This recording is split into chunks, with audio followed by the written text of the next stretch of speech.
Hello' পিপল, সকলোকে স্বাগতম জনাইছোঁ ফেচবুক লাইভলৈ। প্ৰথমতে সকলোকে ৰঙালী বিহুৰ শুভেচ্ছা যাচিলোঁ আৰু অসমীয়া নৱবৰ্ষৰ শুভেচ্ছা যাচিলোঁ। এতিয়া আমাৰ যিটো এটা টপিক চলি আছে, এটা ট্ৰেণ্ড চলি আছে, ট্ৰেণ্ড নহয় কাৰণ ট্ৰেণ্ডটো হয় যে কোনোবা ইউটিউবাৰ যদি বেমাৰ হ'ল, কাৰোবাৰ যদি ঘৰত পইতাচৰা ওলাইছে, সেইবোৰ হ'ল ট্ৰেণ্ড। ইউটিউব ভাৰ্চেছ টিকটক সেইবোৰ ট্ৰেণ্ড। এইটো হ'ল ইছ্যুজ। এই ইছ্যুটো এইটো কথা যে আমাৰ বৰ্তমান যিহেতু কৰোণা কেছ বাঢ়ি আছে, এতিয়া কৰোণা কেছ বাঢ়ি আছে, এইটো বাঢ়ি আছে, প্ৰত্যেক বছৰে বাঢ়ে। এইটো মেইন ইছ্যু নহয়, মেইন ইছ্যুটো হয় বাৰু। এইটো ইয়াতকৈও মেইন ইছ্যুটো হ'ল এইটো হ'ল যে আমাৰ এক্সামছবোৰ, মই ইয়াত ছেমিষ্টাৰ এক্সামৰ কথা কোৱা নাই বা ইউনিভাৰ্চিটি এক্সামৰ কথা কোৱা নাই, মই কৈছোঁ যে হায়াৰ ছেকেণ্ডেৰী আৰু মেট্ৰিকৰ এক্সামৰ কথা মই ইয়াত কৈছোঁ। কথাটো এইটো যে চি বি এছ ইয়ে যোৱাকালি নিজৰ এক্সামছবোৰ কি কৰিছে, পষ্টপন কৰিছে, ক্লাছ 12ৰ পষ্টপন কৰিছে আৰু কেতিয়ালৈকে অনিৰ্দিষ্ট কাললৈ, মানে এইটো কি মানে এতিয়া ধৰক সান্ধ্য আইন টাইপৰ, কেতিয়া সান্ধ্য আইন শেষ হ'ব ক'ব নোৱাৰে। এইটো অনিৰ্দিষ্ট এইটো কাললৈ যেনেকৈ সান্ধ্য আইন আমাৰ কৰি দিয়ে, সেইদৰে চি বি এছ ইয়ে পষ্টপন কৰিছে। কেতিয়া হয় হ'ব, যিহেতু চি বি এছ ইয়ে JEE NEET এনেকুৱা টাইপৰ এক্সামো আমাৰ কৰাইছে, এডমিশ্যন হৈছে ষ্টুডেণ্টৰ মেডিকেল ইঞ্জিনিয়াৰিঙত, তো চি বি এছ ইয়েও কৰি দিব পাৰে পষ্টপন। আৰু ক্লাছ 10ৰ এক্সামটো কেঞ্চেল কৰি দিছে, ক্লাছ 10ৰ এক্সামটো কেঞ্চেল হৈছে। তো এই ছেম বস্তুটো আমাৰ যিবোৰ ষ্টেট বৰ্ড আছে, যেনে দিল্লী ষ্টেট বৰ্ড যিটো আছে, মহাৰাষ্ট্ৰ ষ্টেট বৰ্ড আছে, তো আৰু কিছুমান ষ্টেট বৰ্ডে মিলি কি কৰিছে, তেওঁলোকেও নিজৰ ষ্টেট বৰ্ডৰ এক্সামছবোৰ পষ্টপন কৰিছে বা কেঞ্চেল, বা যিবোৰ মেজাৰ্ছ ল'ব লাগে তো তেওঁলোকে লৈছে। এতিয়া ছেম আমাৰ অসমৰ কথাটো যদি আহোঁ, আমাৰ অসমতো এনেকুৱা নহয় যে কৰোণা এণ্ট্ৰি হোৱা নাই। এতিয়া মই তেজপুৰ ইউনিভাৰ্চিটিত পঢ়োঁ, তেজপুৰ ইউনিভাৰ্চিটিৰ লোগো ইয়াত আছে। তেজপুৰ ইউনিভাৰ্চিটিতো কৰোণা আহিছে, ষ্টুডেণ্ট পজিটিভ হৈছে আৰু তাত তেওঁলোকে কৰি আছে, মানে ঠিকে এডমিনিষ্ট্ৰেশ্যনে কৰি আছে। এতিয়া কথাটো হ'ল যে চি বি এছ ইৰ দৰে আমাৰ কাউন্সিল বোৰ্ডে যদি ক্লাছ 10ৰ এক্সামটো কেঞ্চেল কৰি দিয়ে, এতিয়া সকলোৱে পঢ়িছে, গোটেই বছৰটো সকলোৱে পঢ়িছে, কিন্তু অকল এজন ষ্টুডেণ্টৰ বাবেতো চৰকাৰে ভাবিব নোৱাৰে। ভাবিব লাগে সকলোৰে বৃহত্তৰ ভালৰ কাৰণে ভাবিব লাগিব। আৰু এনেকুৱা নহয় যে এক্সাম চেণ্টাৰ খুলিলে বহুত চৰকাৰে দিয়াত প্ৰব্লেম নাই, সেইবোৰ চব চেংচন হৈ যাব। কিন্তু কথাটো হ'ল যে যদি বাই চান্স এজন ষ্টুডেণ্টৰ ক'ভিড হৈ যায়, কাৰণ কাৰ ক'ভিড হৈছে কাৰ হোৱা নাই সেইটো চেহেৰাত লিখা নাথাকে, সেইটো হৈ যায়। আৰু যদি কৰোণা পজিটিভ কোনোবা এজন ষ্টুডেণ্ট হৈ গ'ল আৰু সেইটোত গ'লে লাষ্ট দেৰিকৈ গম পালোঁ আমি, আৰু এজন ষ্টুডেণ্ট ঘৰত আহি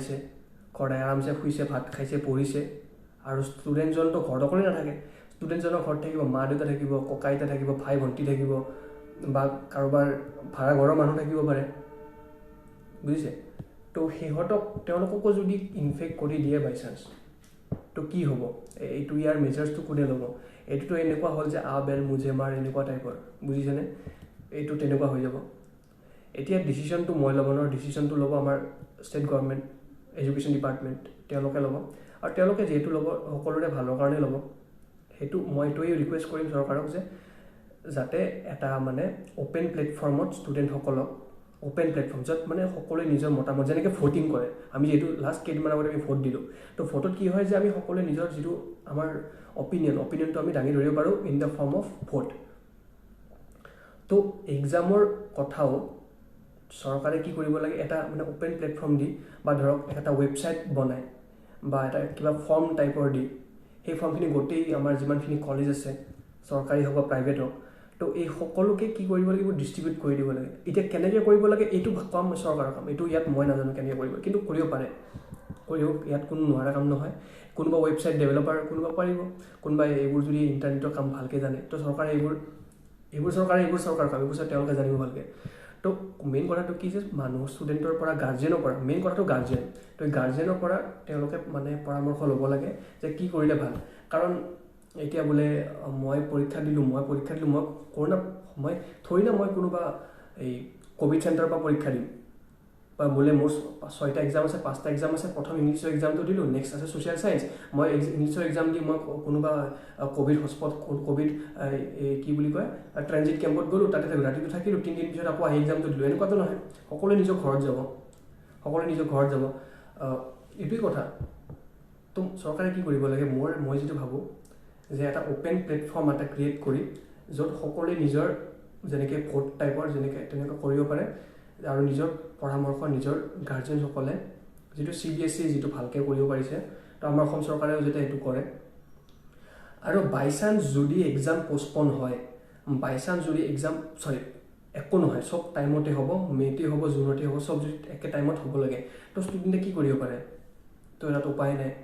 কাৰণ যদি চৰকাৰে দিবলগীয়া হ'লে এক্সাম যদি পাতিবই তো তাত আমিতো এটাত একো কৰিব নোৱাৰিম তো তাত ষ্টুডেণ্টে হাল্লা ধৰ্ণা দি ধৰ্ণা ষ্টুডেণ্টে দিব নালাগে ষ্টুডেণ্টে আউটবাৰ্ষ্ট কৰিব নালাগে ষ্টুডেণ্টে নিজৰ পঢ়াটো কণ্টিনিউ কৰক কাৰণ পঢ়িছে ষ্টুডেণ্টে যোৱা বছৰলৈকে পূৰা পঢ়িছে এই বছৰৰ পৰা পঢ়ি আছে তো ষ্টুডেণ্টে এইটোৱে কাম কৰক পঢ়ি থাকক যদি বাই চান্স পষ্টপন বা কেঞ্চেল নহয় ষ্টুডেণ্টে কৰি থাকক কোনো আউটবাৰ্ষ্ট কৰিব নালাগে কোনো ছ'চিয়েল মিডিয়াত আহি হৈ হাল্লা কৰিব নালাগে ময়ো তেতিয়া হৈ হাল্লা নকৰোঁ বাৰু মানে মই যিটো ষ্টুডেণ্টে কৈছে মই সেইটোৱে জাষ্ট এটা প্লেটফৰ্মত মই কৈ আছোঁ যিহেতু মই ইউটিউব চেনেলত মই কৈছোঁ অলৰেডি তো মই ফেচবুক লাইভতো আহি মই এইটো কৈছোঁ যে চৰকাৰে যিমানখিনি পাৰক সকলোৰে হৈ ভাবি চাওক লাষ্টত গৈ এনেও ভাবি চাওক সকলোৰে বাবে কিন্তু সকলোৰে যাতে বৃহত্তৰ সকলোৰে যে ইণ্টাৰেষ্ট এটা হয় সকলোৰে ইণ্টাৰেষ্টৰ এটা ডিচিশ্যন লওক মই এইটো ভাবোঁ আৰু যদি বাই চান্স এক্সাম পোষ্টপন বা কেঞ্চেল নহয় তো ছেফটিটো চৰকাৰে বা সেইটো যিটো আমাৰ যিটো স্থানত যিটো এক্সামিনেশ্যন চেণ্টাৰত হ'ব তাততো এটা পূৰা ভাল মেজাৰ্ছ লোৱাই যাব আৰু গাৰ্জেনসকলেও এইটো বস্তু তেওঁলোকে নিজে এনচিয়ৰ কৰিব লাগিব যে ষ্টুডেণ্টজনৰ যি এক্সাম দিছে তাৰ ওপৰত বেছি যাতে প্ৰেছাৰ নিদিয়ে যে এনেকুৱা যাতে নকৰে যে তুমি দেখোন এক্সাম দি আহিছা তুমি আজিৰ পৰা আমাৰ লগত থাকিব নোৱাৰা তুমি দূৰত থাকা তুমি তলৰ ৰুমত থাকা যোৱা আউট এনেকৈ যাতে নকৰে এনেকুৱা কৰিলে কি হ'ব অলৰেডি ষ্টুডেণ্টজনে বহুত এক্সাম পঢ়ি প্ৰিপেয়াৰ হৈ একদম বহুত টেনশ্যন হৈছে আৰু যদি ষ্টুডেণ্টৰ ওপৰত এনেকৈ চাইক'লজিকেল যদি প্ৰেছাৰ ক্ৰিয়েট কৰে তো ষ্টুডেণ্টজনৰ পাৰফৰ্মেঞ্চ বহুত ডিক্লাইন হ'ব তো এইটো গাৰ্জেনৰ ওপৰৰ কথা আৰু বা এনেকুৱা হয় যে আমি যোৱা বছৰ দেখিছিলোঁ যে যিসকল ডক্টৰছ আছে স্বাস্থ্যকৰ্মী আছে হেল্থ ৱৰ্কাৰ্ছ আছে তেওঁলোকক নিজৰ গলিত মানুহসকলে ভালকৈ আদৰি লোৱা নাছিল এনেকৈ এইটো কৈছিল যে নাই তুমি দেখোন আপুনি বহুতখিনি কৰোণা পেচেণ্ট চাইছে তা আপুনি আমাৰ কণ্টেক্টত আপুনি নাহিব আপুনি মানে একদম মানে বেলেগ কৰি দিছে মানে একদম বেয়া আনটাচেবল এনেকুৱা কৰি দিছে সেইটো বহুত বেয়া কথা কাৰণ তেওঁলোকে নিজৰ এক্সাম দিছে ষ্টুডেণ্টসকলে নিজৰ এক্সাম দিব ইমান গোটেই মাহ দিনে ৰাতি 2-3টালৈকে ৰাতি পঢ়িব তো ষ্টুডেণ্টৰ ওপৰত ইমানখিনি প্ৰেছাৰ দিব নালাগে ষ্টুডেণ্টে নিজৰ আৰামছে কণ্টিনিউ পঢ়ি থাকক কিন্তু ছেফটিৰ কাৰণে যেতিয়া ষ্টুডেণ্টজনে এক্সামৰ পৰা আহিব বা এক্সাম দিব যাব তো তেতিয়া মাস্ক লগতে অলপমান পানী বটল এইবোৰতো চবেই জানে মাস্কটো চবেই পিন্ধিব এইখিনিয়ে কৰক আৰু তাৰপিছত যেতিয়া আহিব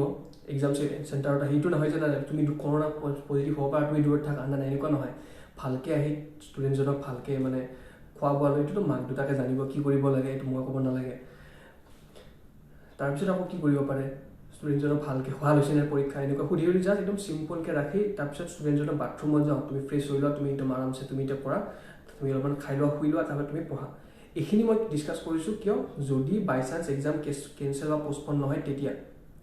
যদি এক্সাম বাই চান্স কেঞ্চেল বা পষ্টপন নহয় মই তেতিয়া কথা কৈছোঁ এইটোতো বহুত দূৰৰ কথা এতিয়া চৰকাৰে ডিচিশ্যন ল'ব যে কি কৰিব পৰা যায় এতিয়াতো শিক্ষা সংসদ বা সেৱা বোৰ্ডে এইটো ডিচিশ্যন ল'ব যে এক্সাম কেঞ্চেল হ'ব নে পষ্টপন হ'ব নে কি হ'ব ঠিক আছে তো মই এইটো বস্তু আলোচনা কৰিলোঁ এই ফেচবুক লাইভ ভিডিঅ'টোত আৰু এই ছেম ফেচবুক লাইভ ভিডিঅ'টো মই এতিয়া ডাউনলোড কৰি মই ট্ৰাই কৰিম ইউটিউবত আপলোড কৰিবৰ কাৰণে তাতে যিমানখিনি অডিয়েঞ্চ আছে মোৰ ইউটিউবত তেওঁলোকে যাতে এই মেছেজটো পায় যাতে কি কৰিব লাগে প্ৰ'জ এণ্ড কনছ কি হ'ব পাৰে যদি এক্সাম কেঞ্চেল নহয় তে কি কৰিব লাগে কেনেকৈ প্ৰিপেয়াৰ কৰিব লাগে কেনেকৈ নিজৰ চাইক'লজিকেলি টিচাৰ্ছ বা পেৰেণ্টছ তেওঁলোকে কেনেকৈ মেজাৰ্ছ ল'ব লাগে তো এই বস্তুটো মই ইয়াত আলোচনা কৰিলোঁ আশা কৰিলোঁ যে আপোনালোক সকলোকে এই ভিডিঅ'টো ভাল লাগিলে ভিডিঅ'টো যদি ভাল লাগে তেন্তে আপোনালোকে এটা কাম কৰিব পাৰে জাষ্ট আপোনালোকে শ্বেয়াৰত টিপি শ্বেয়াৰ কৰি দিব পাৰে আপোনালোকৰ প্ৰফাইলত এই ফেচবুক লাইভ ভিডিঅ'টো আৰু যদি পাৰে তাত অলপমান ডেছক্ৰিপটিভ লাইনত কেইটামান 2-3টামান লাইন নিজৰ ভাষাত অলপমান লিখি দিব পাৰে তাৰমানে কি হয় যেতিয়া আপুনি ফেচবুক লাইভত কিবা এটা শ্বেয়াৰ কৰিব ভাবিব যে কোনোবা এজন আহিছে কিবা কিবি বকি গুচি গৈছে এনেকৈ ভাবিব আৰু মই এনেকুৱা ভাবোঁ যিটো ভিডিঅ'ত কিবা এটা লাইন লিখা নাথাকে তাত মানুহে ভাবে যে নাই এইটোতো কোনোবা কিবা কিবি বকিছে তো তাত আপুনি কি এটা ট্ৰাই কৰক অলপমান কিবা লিখিব চেষ্টা কৰক যে মই কি ওপৰত ভিডিঅ'টো কৈছোঁ যে মই এইটোৰ ওপৰত কৈছোঁ যে হায়াৰ ছেকেণ্ডেৰী বা মেট্ৰিক এক্সাম কেঞ্চেল নহ'লে কি কৰিব লাগে এই লাইনটো আপোনালোকে লিখক হায়াৰ ছেকেণ্ডাৰী বা মেট্ৰিক এক্সাম কেঞ্চেল নহ'লে কি কৰিব লাগে আপুনি হিন্দী হওক বেংগলী হওক বড়ো হওক আপোনাৰ নিজৰ লেংগুৱেজত যিটো পাৰে আপুনি লিখক ইংলিছ আছামিজ তো এই ভিডিঅ'টো চিম্পলি আপোনালোকে শ্বেয়াৰ কৰি দিব লাইক কৰক নকৰক মোৰ কোনো কথা নাই মই জাষ্ট এইটো বস্তু বিচাৰিছোঁ যে ভিডিঅ'টো বহুত মানুহৰ সকললৈ গৈ পাওক আৰু যাতে বস্তুটো তেওঁলোকে বুজি পাওক ঠিক আছে আজিলৈকে মানে ধন্যবাদ